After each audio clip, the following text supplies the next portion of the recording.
Hello and welcome to everyone who joined in a little bit later. We'll start right away with the goals of this workshop. So what are we setting out to achieve today? So I want that you get an understanding of the basic functions of MAXQDA AI's AI Assist. So what does this feature do? What is it good for? What are the functions that it currently has? And by this, I want to give you an overview of the features, because since they invented this AI Assist or implemented it, the features have been growing and growing, and by now I'm struggling a bit to keep it inside 60 minutes, so I have to cut a little bit here and there. I will tell you about all the features, but I will live demo only the new and the key features, just that we have enough time to that you really can understand the scope and the way that we work with this. And then we want to also understand how AI Assist can be integrated into a research project. And what I'm a big fan of is how can we make the best or better use of AI Assist. So there are a little bit tips and tricks and hacks, like some tiny things you can do to improve the quality of the output of AI Assist.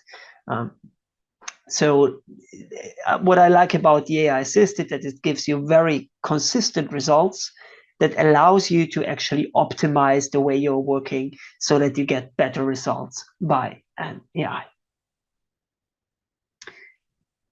Okay, let's get started with the new things. So if you haven't seen anything of AI Assist before, I just want to give you like a quick idea of what's new. There are 2 new features with the latest update that came out, I think, about a week ago. So it's brand new also for me. I tried it a little bit to see what it can do. The first one is, we will look into it in more detail, but just that you know what's the latest things. The first one is that you can summarize an entire document. That I think was a straightforward evolution that was anyways coming, that you can like summarize not only codes, but entire documents. And the second and more, what gets me more thinking, is the explain this feature.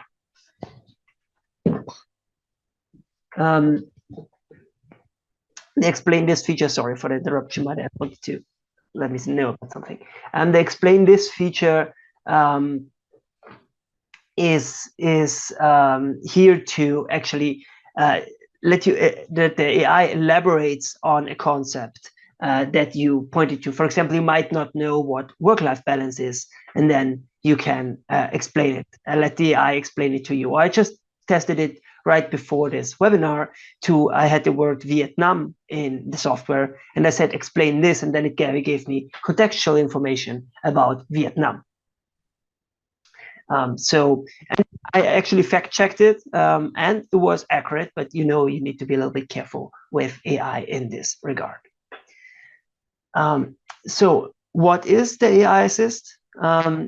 AI Assist is an integration of the GPT 3.5 language model into MAXQDA AI 24. So the GPT 3.5 language model comes from OpenAI, the company behind most prominently ChatGPT, and this is integrated into the software of MAXQDA AI. So since MAXQDA AI 24, it's a default. It has left the beta phase and is now a fixed part of MAXQDA AI. Still, you need to actively activate or enable the AI Assist so that it becomes active. So if you buy MAXQDA AI, right now you basically get the choice: do you want to use AI Assist or don't you want to use it? The second option is for if you don't want to use it for data protection reasons, or you're just not interested in this kind of tool. And what it does in its essence is that, and that's the reason why you have to sign up for it, like deliberately have to say, hey, I want to use that tool, is because when you use the AI Assist, section of your data, the section that you choose, gets sent to the server of OpenAI, where the GPT 3.5 language model does its work, and then you get the results back. So that it requires also, of course, connection to the web. GPT 3.5, if you don't know it yet, is a large language model, and it's a large language model that is good in generating text and allows you to generate text based on a prompt. In MAXQDA AI, basically the prompt allows you to is already built into MAXQDA AI. You don't have to do any manual prompt writing. And it's trained on training data that then allows you to generate text in various ways. What's important to know, I already see a question about AI Assist Pro. I'll come to that in, I think, 1 or 2 slides. We'll just come to that in a second. AI Assist uses a deterministic model, and that's what I mentioned earlier, what I like about AI Assist. That means it's a bit limited in its creativity, but there's also less hallucination. So there is less, so there it's not so likely to produce anything that's not actually grounded in your data. And you also can notice that it's set to a deterministic model, because if you request the same summary 3 times, you will get 3 times the same or almost the same results, with very tiny differences. Right now, MAXQDA AI 24 has the AI Assist already in it. It left beta. And now there came the question about AI Assist Pro and the free version.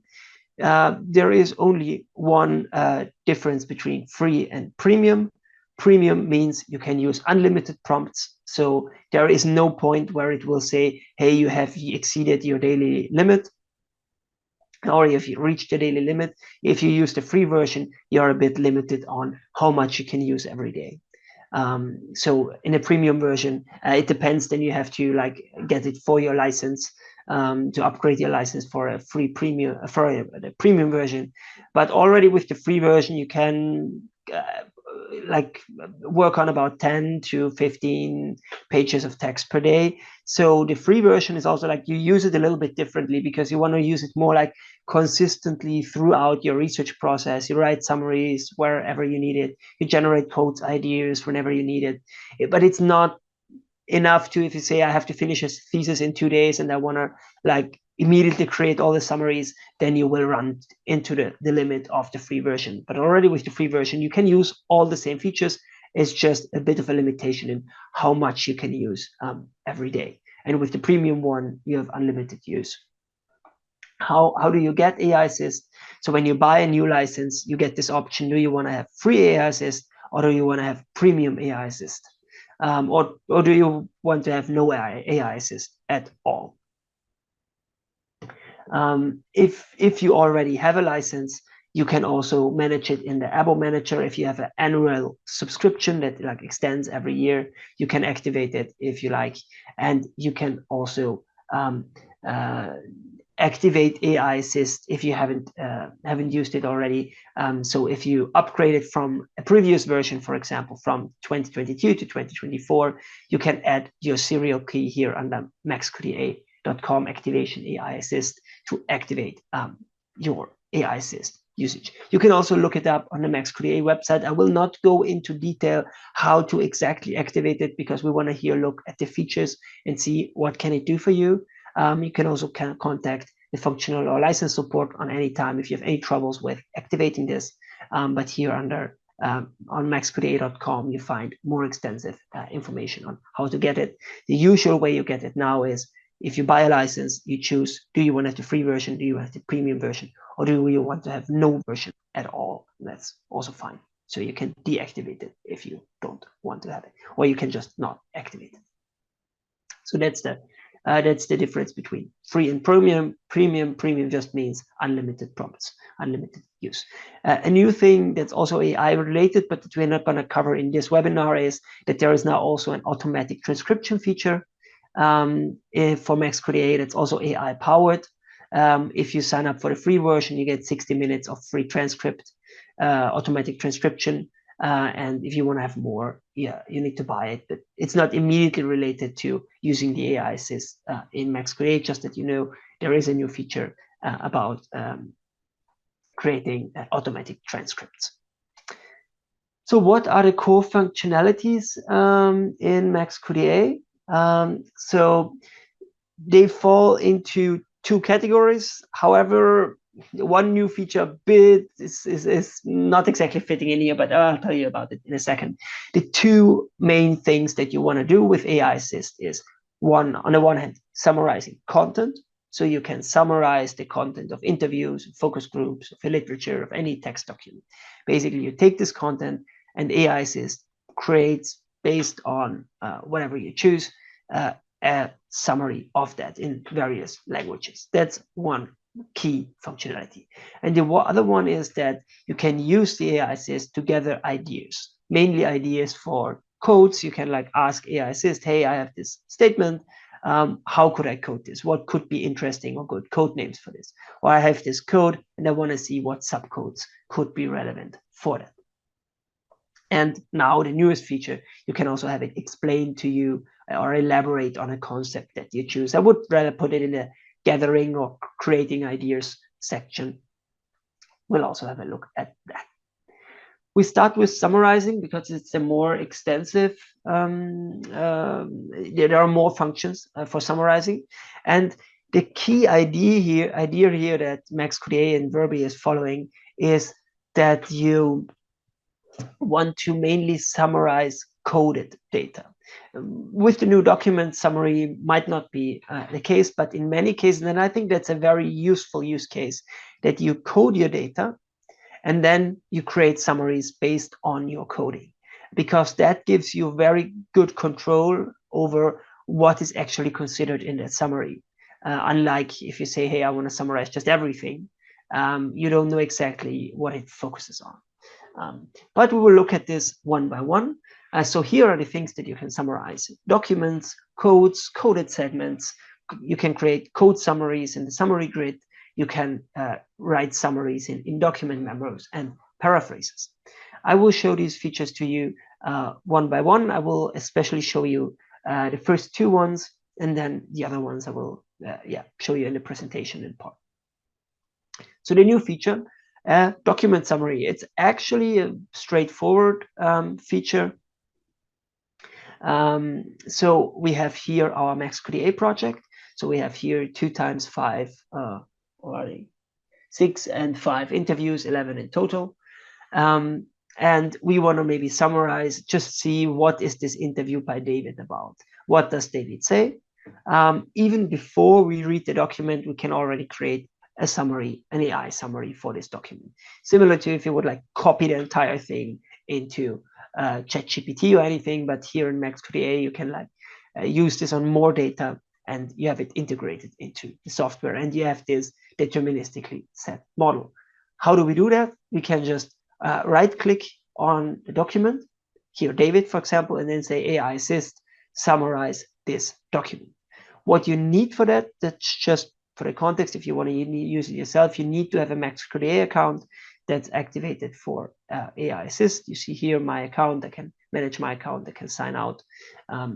Or without having an account, you cannot actually use it. You need to create an account and then set it up. Here we have AI Assist, summarize the document. I hit OK, and we have a couple of interesting options.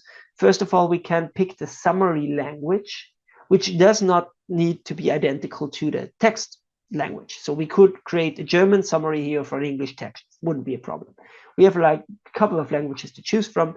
I stick here with English because, well, it makes sense in an English webinar. And I found this actually to be quite useful because even if the document is like a bit, or your codings are in mixed languages, I have a client, she uses English, German, and Italian documents. And the summary just comes out in English and considers all of these languages. You see here the languages that the output can be created. So I hit here English, that's the language I want. Then I can decide how long this summary should be, rather short, just a couple of sentences, standard, about a paragraph or a bit more, or longer. I want a more extensive summary, depends on what you are aiming for. I usually go with the standard version. And you can also say that you want your summary just to be bullet points, not a full text. I usually like the full text. And then here you say, I hereby confirm the privacy policy. You can click on it, you find more information here. On this stage, I tell a little bit about it. What's the key thing to consider here? When we hit OK here. In this case, this one document, the text of this document, gets sent to the server of OpenAI. There it will be, the language model will do its work, and then you get it back. The data that you use here will not be used for training purposes and will be automatically deleted after a maximum of 30 days. That's the privacy policy. So you have a quite modest policy. It's not going to be used for training, and it's going to be deleted. It's not going to be long time stored. However, it's going to go on a server that you need to consider. If you have very sensitive data where you say, hey, I'm not sure if I'm allowed to do that, yeah, better be careful about that. But if you, for example, you use it for literature review, it should not be any problem at all because it's public knowledge. And the good thing here is that by like actively choosing, I want to summarize this document or that document, this code or that code, you have full control over what data gets sent over. You never send like your entire data. It's just you decide what sections you want to analyze. Okay, let's hit OK. And we wait a couple of seconds. AI Assist is now summarizing the interview with David here. And this summary, yeah, can be like a good starting point, or it can also help us to just remember or remind ourselves what was this interview about. Okay, here it says the interviewer speaks with David about his work-life balance and well-being. Well, that's the basic setup of the interview. David describes his typical workday, which starts early and includes family breakfast before heading to the office.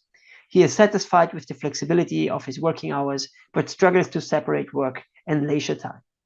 He wishes he could spend more time with his family and friends, but is overall satisfied with his work-life balance.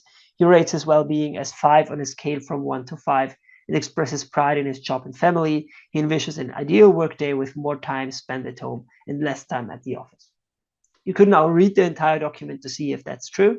I know these sample data quite well, and I can say that's a pretty good, concise summary of this document.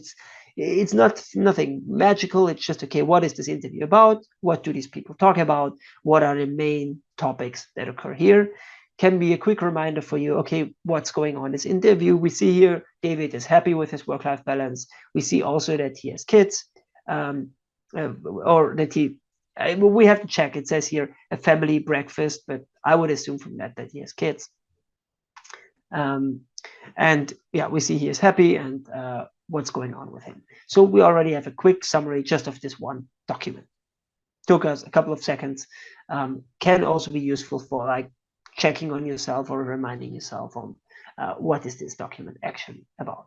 That's a new feature. The other, what we see here is we don't need any coding for that. That's the interesting thing about this new option.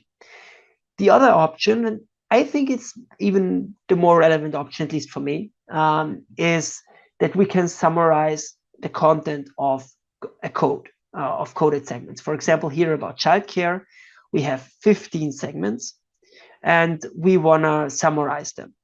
We just want to summarize only these 15 statements about childcare and see what do people say about childcare. That requires that we have done some, at least, broad stroke coding before, but it can also be useful if you have like survey data, and these might be your open responses to this question, for example. Now let's see how that works. We right click here on childcare, and we hit AI Assist. We have here two options. Right now we go for summarizing coded segments. So these 15 segments, about 15 sentences, will get sent over to MAXQDA, to the server of our AI Assist, and will be summarized there.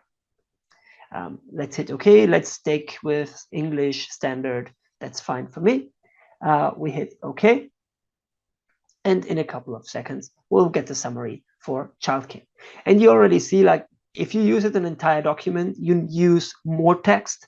If you just use it for a couple of coded segments, it's just less text if you want to like keep your limitation in mind. So here we see a summary of childcare. The text passages discuss various aspects of work-life balance and childcare. Some parents have young children who require a lot of attention and care, while others have older children who attend school, and so on and so on. Many parents divide childcare. And so you see it's pretty good summary. We can double click here and actually check on these statements to just see what are they saying here in these statements. We can go through them. Sorry. That's better. We could go through the statements. You see, they are usually just a sentence or two. And here in the summary, with a quick summary on what have we coded. Can be very useful if you write up your results and you want to just, you then have a chapter on, hey, what do they say about childcare? You get this AI summary either as a starting point or as an addition to what you have taken away from what you've read so far. One interesting option that we have here is that we can actually limit this summary to specific documents. I will show you one example with the education code. Let's see how that works out for us. I open here a memo. We can also activate it here. And right now, I want to write a memo, only a summary only for the respondents who have children. What do they say about education? I activate this here. We don't see they light up. These are the people who have children, and we write the summary what they say about education. And here we can use the option only activated documents. I hit OK here, so it should be just a couple of statements, not that many. I write the summary, and just to remind myself, I write here people with children, that I know what this summary is about. And then I write another one. I reset this. And now I activate the people, respondents without children. So we see these are 5 again. And I create a second summary just for these 5, because I want to contrast these 2 summaries and see if they are similar or different. Again, only the activated documents. Let's see how these 2 summaries are different. Actually, I didn't prepare that. It just came to my mind that this would be a good example for you. So let's see, AI summary, and I write here people without children. And then let's have a look. Here, the individuals in the text are considering currently balancing work and education. Some are satisfied, some are able to divide the time between work and school. Yeah, they have employer provided training. Overall, education is important for them. And the people with children here, what do they say? The individual are discussing this and that. One person hopes to pursue further training once their children are older. So you see here, it's a summary about people with children. No children appear in the first summary. While another one is constantly learning and attending conferences in the field. They discuss the importance of choosing the right training and how some training might not be beneficial. The ability of training is depending on employer, and so on and so on. So we can then see here, hey, how do people who have children and who have no children, what's their different spin on education, for example? That's, I think, very useful to just check back on, hey, what did these groups of people say? If you now want to write up your chapter about education, this can already be a helpful starting point. So that are, in my opinion, 2 key summarizing features: summarizing documents, summarizing codes. But of course, there is more. We can also summarize like individual statements, individual coded segments in, I'm just going to reset that, in a segment comment. So here I have the typical workday, maybe, and I want to summarize what's the gist, what's the short content of this long paragraph here. I can right click here and say AI Assist, summarize this segment into a comment, just to show you some more options. Let's see what comes out here.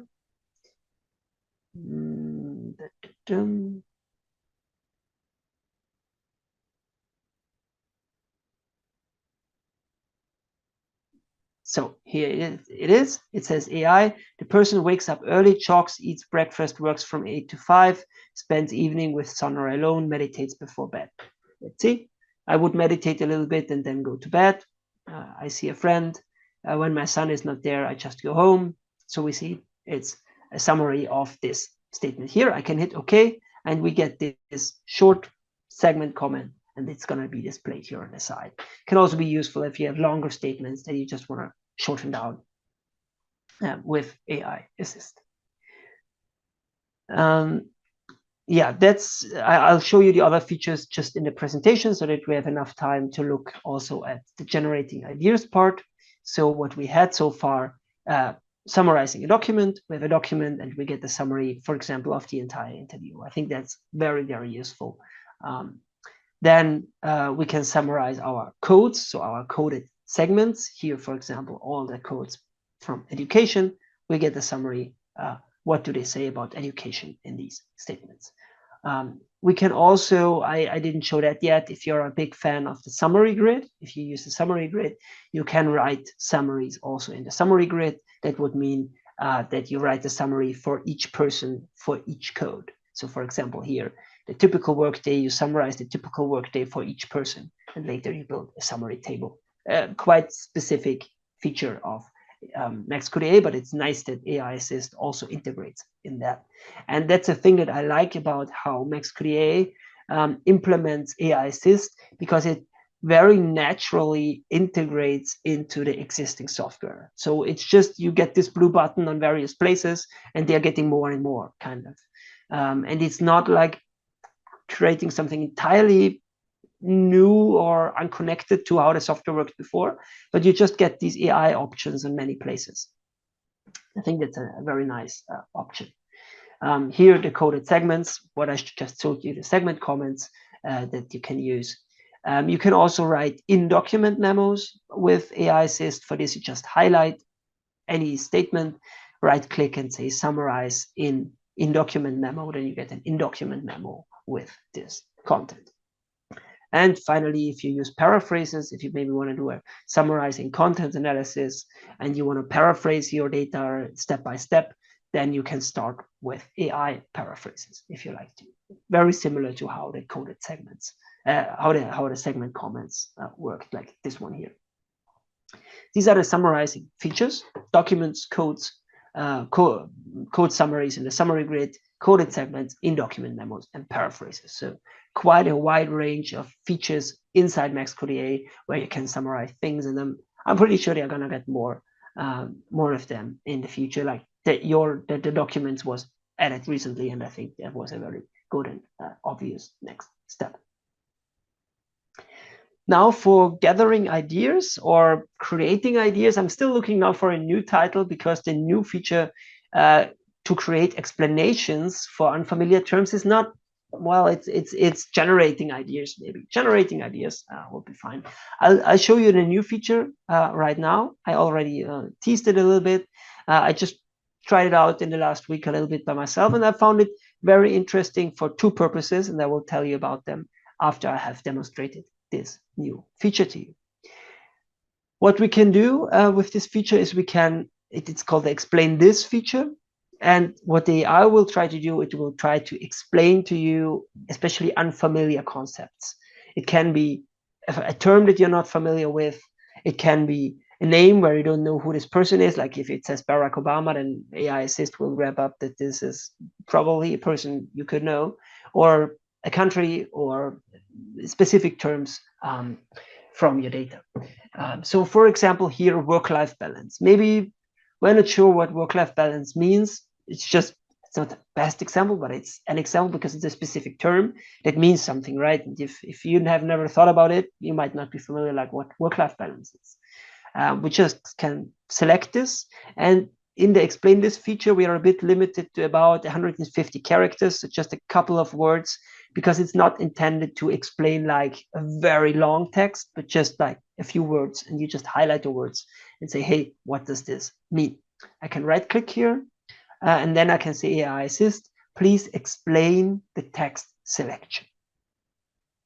I hit OK here. We just picked the language here that we want the explanation to be in, and then agree with the privacy policy. In this case now, only the word work-life balance will be sent through a server, because basically there's a prompt behind it, like, please explain the concept of work-life balance and describe it, something like that. But they are pretty good in like designing their prompt so that you don't have to do it yourself.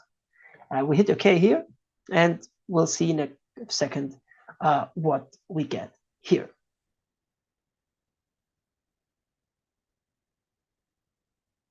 So let's see. Here it is, our explanation of work-life balance. It says work-life balance refers to the equilibrium between the time and energy spent on one's professional responsibilities and personal life. I think that's already a pretty good explanation of work-life balance, but it goes on. It involves managing and prioritizing work commitments while also making time for leisure, family, and personal well-being. Achieving a healthy work-life balance is important, and so on. And then we have a second paragraph: individuals strive to find a balance between that, and so on and so on.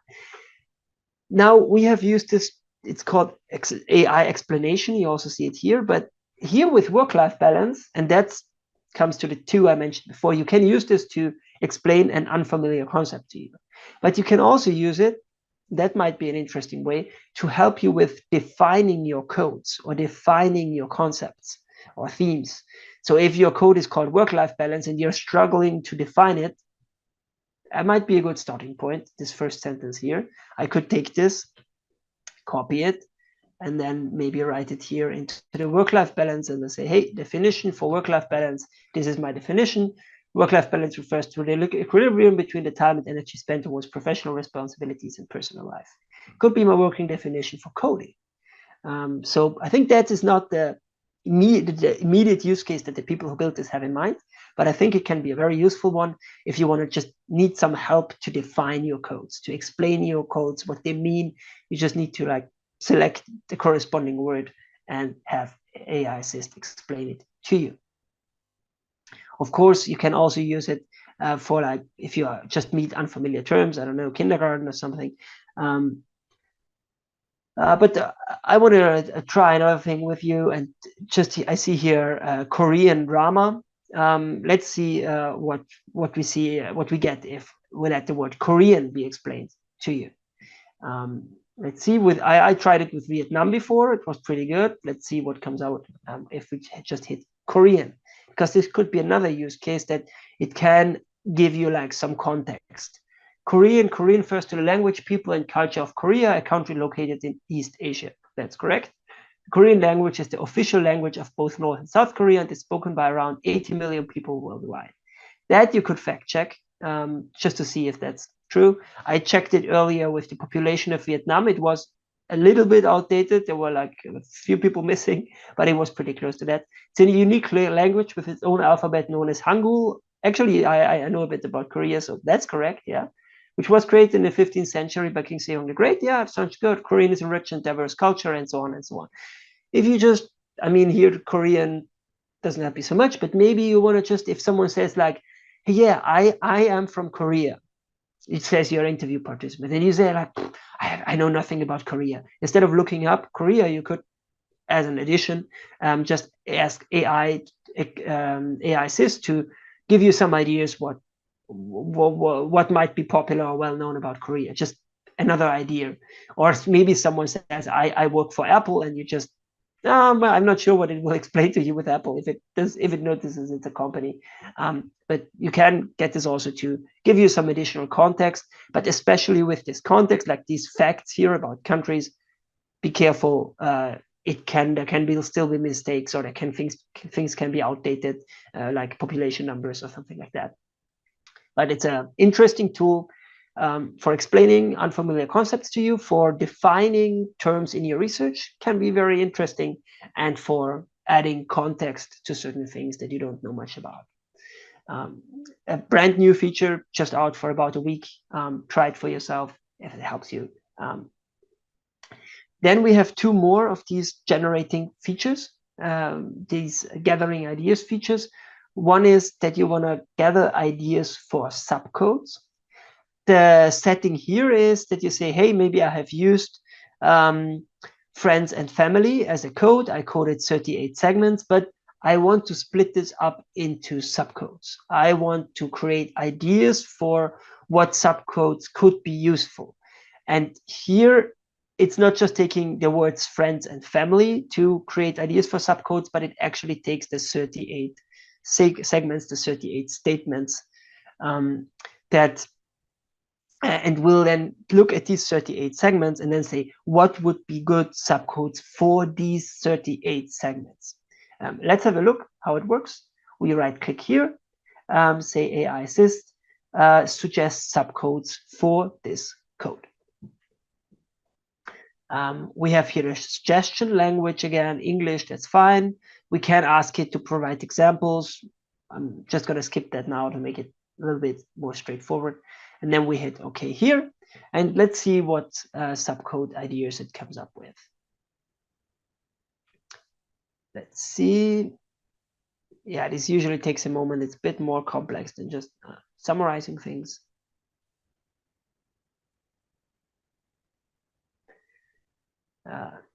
So, okay, I get some positive feedback here. That's already great. I'll come back to the questions in a couple of seconds. So you see here suggestions. What could be subcodes? Limited time for family and friends. That could be a subcode. Yeah. When they talk about friends and family, it's about work-life balance. Might be a good code. Desire for more time with family and friends. That's similar. I wouldn't create both codes. Maybe just merge them into one. Importance for work-life balance, parenting responsibilities, prioritizing family over friends. So that's a subcode I wouldn't have come up with unless it's actually in the data, because that's what people talk about. So it could be a helpful subcode here. I would not take these 10 codes and say that's my subcode system. That would be naive, but it can give you some ideas what could be interesting subcodes. So here I might say, hey, desire for more time with family and friends, that one I like. That one I don't like. Parenting responsibility sounds good. Prioritizing sounds good. Let's get rid of this one. Yeah, maybe these 1, 2, 3, 4 could be interesting subcodes for our data. Unfortunately, at least at the moment, I hope it will change in the future. This is just a suggested list. It just generates text with ideas for you. You have to execute them yourself. So you have then to create, hey, I create some codes and I maybe try to sort this into these codes. So it's just a suggestion of what could be good subcodes. You can also use this if you like, if you have your subcodes already, and just see what other subcodes the AI, what other subcode ideas the AI might have. So that can help you to like that. That's what I call gathering ideas. So it can inspire you to have new ideas for codes. I would not take them as face value. That would be very naive, but to give you new ideas. And then there is one more feature for gathering ideas in MAXQDA AI, and then we have actually covered all the building blocks of what AI Assist works with. And that's a feature I just changed here into a document where we haven't done much coding yet. What we can do, it's also a rather recent feature, is that we can highlight our text. Let's say I highlight this one here, and I say, this statement, I don't know what code to use for this. I'm not sure. Should it be childcare? I don't know. Maybe the AI has an idea what code I could use for this specific segment. And we can ask AI Assist. For this, we highlight it, and then we right click. And then we say here, AI Assist, please suggest new codes for the text selection. So it will come up with code ideas for this specific selection. Hit OK here. We again pick a target language, hit OK, and it takes a little bit. But there's one thing I think they did really smartly when creating this. It's that it gives you a range of options along 3 categories or 3 types of codes. We'll have a look. Here come the suggestions of AI Assist. And you see here, it says here AI suggests new codes. Here are code suggestions. And you see here they come in 3 groups. One is called thematic codes. They're really close to the data, very descriptive terms. Then they call thematic codes alternative. I don't really like that name, but it's a bit more abstract thematic codes, less like close to the data, a bit more abstract terms. And then we have interpretative codes that actually try to interpret what this statement is about. And we see here not only the code name that it suggests, like desire for social connection. I think that's an interesting code name. But it also gives an explanation of what this could mean. So expresses a desire to visit friends and reconnect with them. Now let's see what the statement actually was about. I think I would like to pack up my husband and child and then visit all my friends everywhere whom I haven't seen for ages. So you see here, it's a statement about someone wants to see their friends while having a family. I then would like to do just travel, freeing myself from my career and all the things. But I can't do it right now. It would be a big decision and so on. So desire for social connection need for a break, enrichment through travel. These are actually not such bad ideas, not such bad suggestions. Reluctance to change career, concern about logistics, well, worries about giving up the apartment and dealing with belongings. Well, I don't like that one. And what you can do here is you can select the codes that you want to create and apply right away. I say here, desire for social connection, I like that. Need for a break. Now, need for a break is not so good. Enrichment through travel, I think that's a nice one. Financial considerations, not too good. Then we see here the alternative ones. They are a bit more abstract. We see here work-life balance. Well, that was the title of our research. Career interruption, alternative work arrangement, financial trade-offs. You see financial consideration, financial trade-offs, practical considerations. That's very vague. Let's say alternative work arrangements. That could be a code that's maybe interesting for us.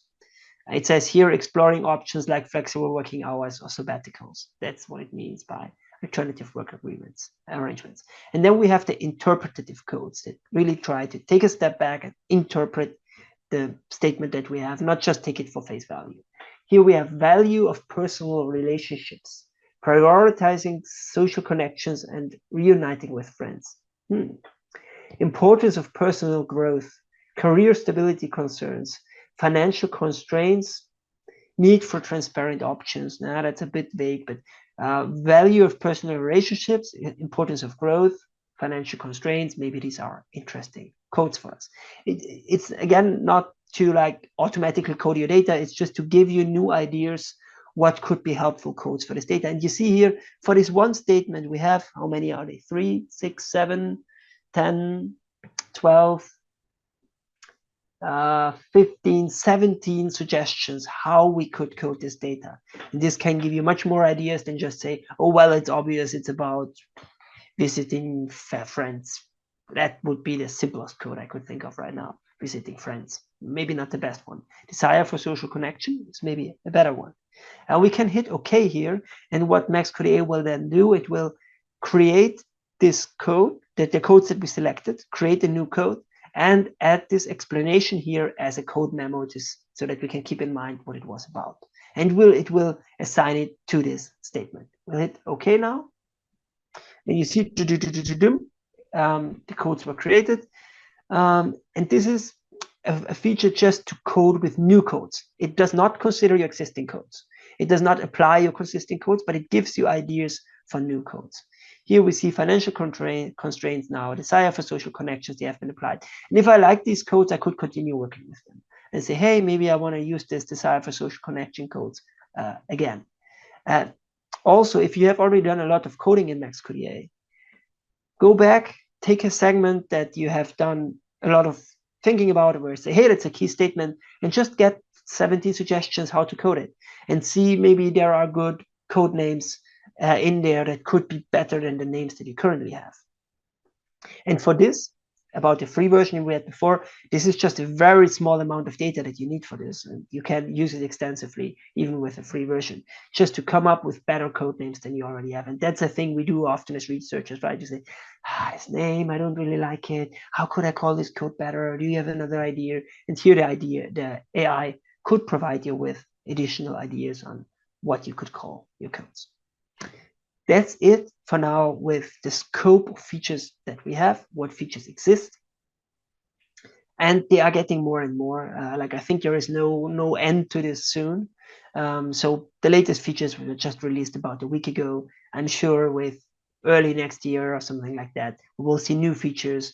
Right now, in the space of AI and qualitative research, there are new features coming out everywhere, every time. It's not so easy to keep an eye on all of them.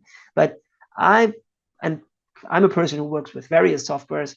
I like on a way that how MAXQDA does it is it integrates very smoothly into the existing software, into your existing way of working. It doesn't promise you to do everything automatically and then you don't have to do anything. You just hit the button and that's it. But it enriches your research. It helps you with summaries. It gives you new ideas, and it just makes your it enriches your current work if you like that. If you want to have that. So now I promised you, furthermore, to tell you a little bit about how you can improve your results.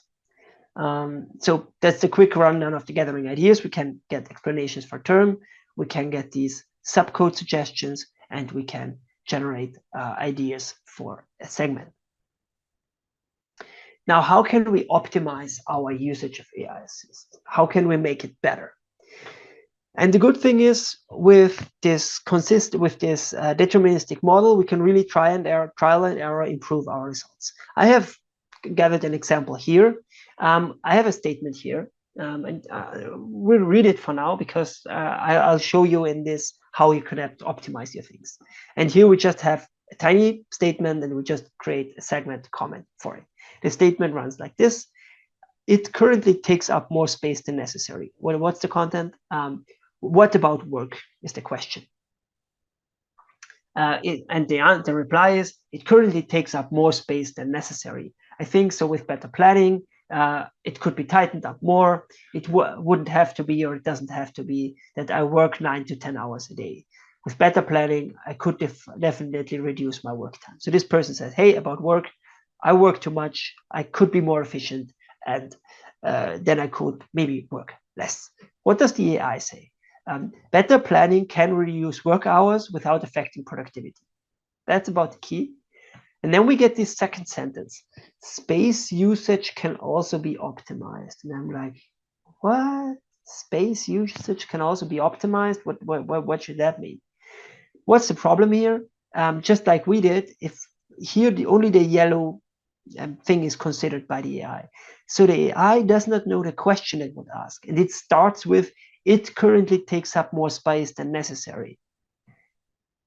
The AI has no idea what it refers to. So it says space usage can be optimized. That's true if you just look at the statement. But if we use larger segments, if we expand it, for example, to the question, the result gets better. So here the result changes to, R wants to reduce work hours with better planning without compromising quality. Now it got the key concept. So key thing is, when you use AI for summarizing your codes, the key question is, what do you code? How much do you code? How big is your statement? How much context do you provide? Because the AI, and that's the good thing, but also the limitation, only looks at the data that you have coded in this specific case here. If we code the question, the result is much better.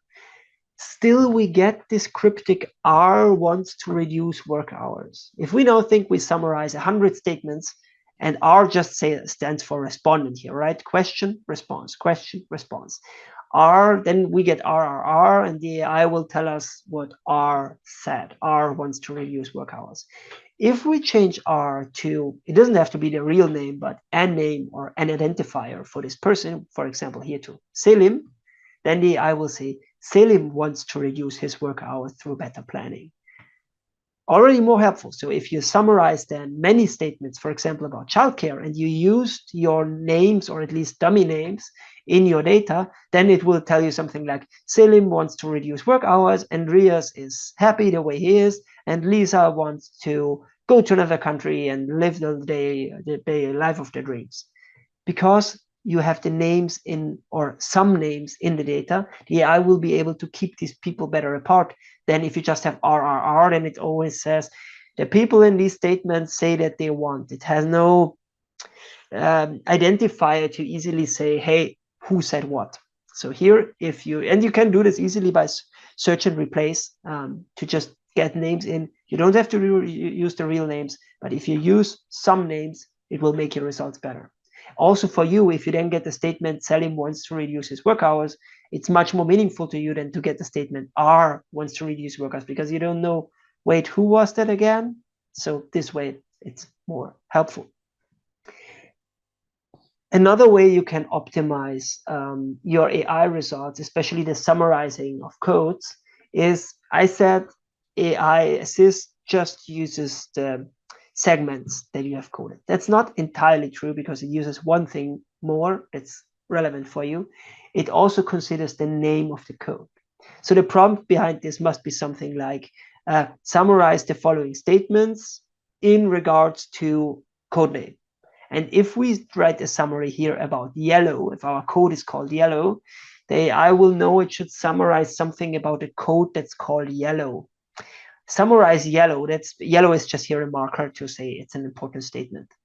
Now, it still does a decent job. The passages discuss various aspects of the interview's daily routine, including the responsibilities about childcare and housework. But yellow doesn't give the AI a clue what is this about. If we rename this code name, for example, here to childcare, the AI will immediately focus with the summary on childcare. Here, the interviewees in these passages discuss experience with work-life balance and childcare responsibilities. Children, childcare. It immediately focuses on the topic of childcare because it knows that's what the code is called. I even did, when I created code summaries, I even did it that I renamed the code just before writing the summary and then changing the name back, because I thought, maybe that's helping the AI what I want to focus on. For example, my code might be called positive because I have a code positive and negative. And if the AI summarizes the code positive, it doesn't know what it's about. So I changed the name to positive perception of the ruling party's policy. Quite a long code name, but not so useful for the researcher, but very useful for the AI. So it knows, he wants to understand if the perception of the ruling party is positive or not. And then the summary will be much better and much more targeted to your code name. And it's not a big deal to just change a code name, create a summary, and change the code name back if you need it, if you know that that's what's happening in the background. And the fourth, I already showed earlier with childcare example, childcare and education. You can limit your summaries to certain groups or documents.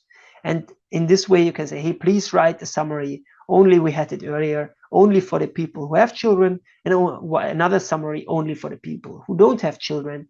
And I want to compare these two summaries. That's also a very useful thing. And that's also not so easy to do if you're not having this integrated into a software like that, because you would need to export it, copy it, whatever, go back and forth. And here you can just say, hey, I want to just these 3 people write a summary, then about these 3 people write a summary, about these 5 people write a summary. Then I put these summaries next to each other and I see, do I get the same summary every time? Did they say the same thing? Or did this focus on very different aspects? Can be very helpful if you contrast groups or individuals. Yeah, that's about it. We have about 8 minutes left. Here is a little bit of general advice before I come to the questions. I see that there are 2 more questions already in the question section. The first one is, what should you do and what shouldn't you do? So what's helpful with AI is that you can use AI as an assistant who gives you a second opinion. You can get a second opinion. It summarizes the data. You can compare it to your own summary or to your own knowledge about the document. It can help you to explore and summarize your already it can help you to summarize already existing data that you know, and you just see what's the second opinion here. I would also recommend to, if you work with research participant, in your consent form, if in your form, hey, I'm fine with participating in this research, just put another clause on, I'm fine with what I said is being analyzed by an AI model. That would be the appropriate way to just be transparent about your research participants. On the other hand, don't blindly trust and reuse AI summaries. Just don't use them and say, hey, I've written this, or blindly trust it. So sometimes you have to check back on it a little bit, because I don't know, one time in a summary I got the information that this person is American, but this person only talked about someone in America. So that might be some tiny mistakes in there that you immediately spot if you know the data. Be careful if you use it on data that you're not familiar with, because then you're not so easy to tell if what you get is correct. And be careful with highly sensitive data. If you have like really sensitive data, maybe not use it, because in the end it goes to a server. It does not remain locally, although as I described, there are some checks in place. Potentials and limitations. The limitations are like always changing a little bit because new features come up, but the potentials are what you've already seen. I think AI can provide you solid descriptive summaries of your contents. Like all the summaries that I've read so far are pretty good, solid summaries of what has been said. It's not deeply interpretative, but it gives you a good summary of that. And I really like it that you can use a flexible mix of source languages. You can have various languages in your data, and the AI will just transform it into an English summary. That's really helpful. Limitations, be careful. And first of all, you might run into limits of how much data can be processed, not only about the free or pro, but if you like want a summary of thousands of pages, it will tell you, hey, only a part of the pages could be considered because it's just too much data. This limit gets pushed and pushed more every day, but there is still some limitation on how much data in one query you can handle. But if you work with coded data, or if you activate and limit it to certain documents, you should be able to work around these problems. And the question of what's relevant, what's helpful, what's new in your research always relies with the researcher. In this, I have my personal conclusion for you. What I think about AI Assist and in general AI usage in qualitative research, AI Assist can be an assistant. But it's never a good idea to let your assistant do all the work and then sell it off as your own. And in a nutshell, I think that AI Assist can, if you're a good researcher and serious researcher, AI Assist can give you new potentials, new things, can make your research even better if you know how to use it. But if you're a really lazy person who just wants to hand in their thesis very quickly, it's not going to make you a genius just because you pushed the AI button. And as is the case with any assistant, you are in charge. You are responsible for the results. You are responsible what happens with these results. If the AI produces something that's nonsense and you sell it off as truth, it's in the end your responsibility because you are the researcher. So the human is judging relevancy, like what's relevant for your field, what's new, what's interesting, and what's old and already known. And we individuals are especially responsible, researchers are especially responsible to be accountable for the results, because the AI cannot be held responsible if what you find is not actually true, or if something bad happens based on your results, if like someone misuses it or abuses it. The AI, on the other hand, is very good at reducing manifest contents and reproducing established text patterns. So in my opinion, it's a very good tool for summarizing things and to enrich you with other ideas that you might have not thought of before. A little bit of advertisement in the end. The MQIC MAXQDA AI User Conference is coming up in February, March next year in Berlin. I'm going to be there. I have a couple of workshops and spotlights about AI. If you live anywhere close to Berlin, or you always wanted an excuse to travel there, is it a really good one? I love these conferences in Berlin. Very good buffet and many amazing people who use MAXQDA AI. You can also meet me in person. And here you can, of course, always reach out to me if you need any help with your research. You can reach out to me via email, and here should be the LinkedIn logo. You can, of course, connect with me on LinkedIn if you like that. I also have a couple of YouTube videos up about AI, how to use it better, or what not to do with MAXQDA AI. You can check that out on YouTube.